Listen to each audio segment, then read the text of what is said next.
যে জিনিসটা হারাইতো ডাস্টবিনের জিনিসটা। আর এই জিনিসটা এখন কোথায় যাচ্ছে জানেন আপনি? সিঙ্গাপুর, মালয়েশিয়া, বিভিন্ন রাষ্ট্রে, সৌদি আরব, কুয়েত। নারীরা প্রথম শুনে হাসলেন, এটা কিভাবে সম্ভব, কিন্তু বাস্তবতা বলে সাফল্যের কথা। এই ব্যবসাটা চালু করছি আমি তো 30 বছর আগে। তখন মানুষ বুঝছে না যে বেশি বেচা যায়। তো আমরা তো বেকার মানুষ, চাকরি নাই, কৃষক মানুষ বয়ে থাকি। তো কিছু কিছু কারণ বাজার যাই, তো বেচা চলতেছে। চলতে চলতে আরম্ভ হয়েছে বেচা। তখন কেন বলে তো মনে করেন যে বেচা খুব ভালোই বেচছি। ব্যবসা সাপ্লাই ছিল, বিদেশে সাপ্লাই দিছি।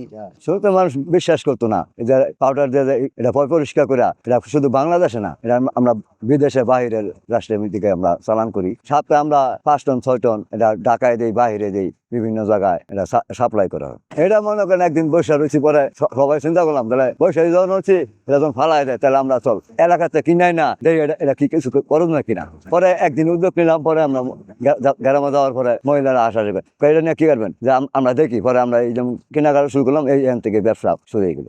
এটা তখন মহিলারা এসে তখন এটা আগে তো ফালাই দিত, তখন বললাম যে না ফালাই, এটা আপনারা সংগ্রহ করে আমরা এটা নেয়া যে এটা কিছু করুন যায় কিনা। পরে এটা সংগ্রহ করে মনে করেন লক্ষ টাকার এটা ব্যবসা চলে।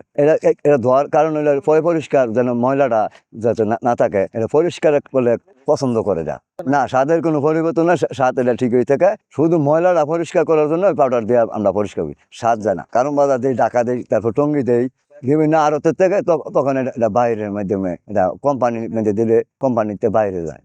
মনে করেন সিঙ্গাপুর, মালয়েশিয়া, বিভিন্ন রাষ্ট্রে, সৌদি আরব, কুয়েত, এটা না যায়।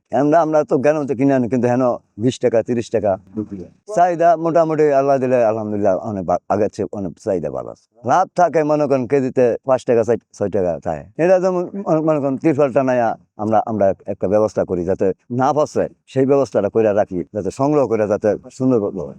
কেউ বিশ্বাস করছে না যে কাঠল বিচি বেচা যায় কিনা। এই আস্তে আস্তে বেচা হইতে তখন বিদেশেও সাপ্লাই দিছি, সৌদি দিছি, মালয়েশিয়া দিছি, দুবাই দিছি। এখন আর কি করবো, এখন তো বেচা চলতে আছে, সবাই জানে যে বেচা যায়। এখন প্রত্যেকবারই মহিলারাই টুয়া রাখে, আগে ফালাই দিত। এখন বর্তমানে বাজার খুব কঠিন, লাভের সংখ্যা খুব কমই। যদি সাপ্লাই থাকতো তাহলে লাভের সংখ্যাটা থাকতো বেশি। প্রচেষ্টা মনে করুন গ্রাম থেকে কিনি, যারা রাখে ওর কাছ থেকে কিনে আনি, সারাদিন বেরো করে কিনি। অনেক জায়গায় পোলাপান আছে, ওরে টিয়া দেই, ওরা কিনা জমা, ওপরে আমরা আনি।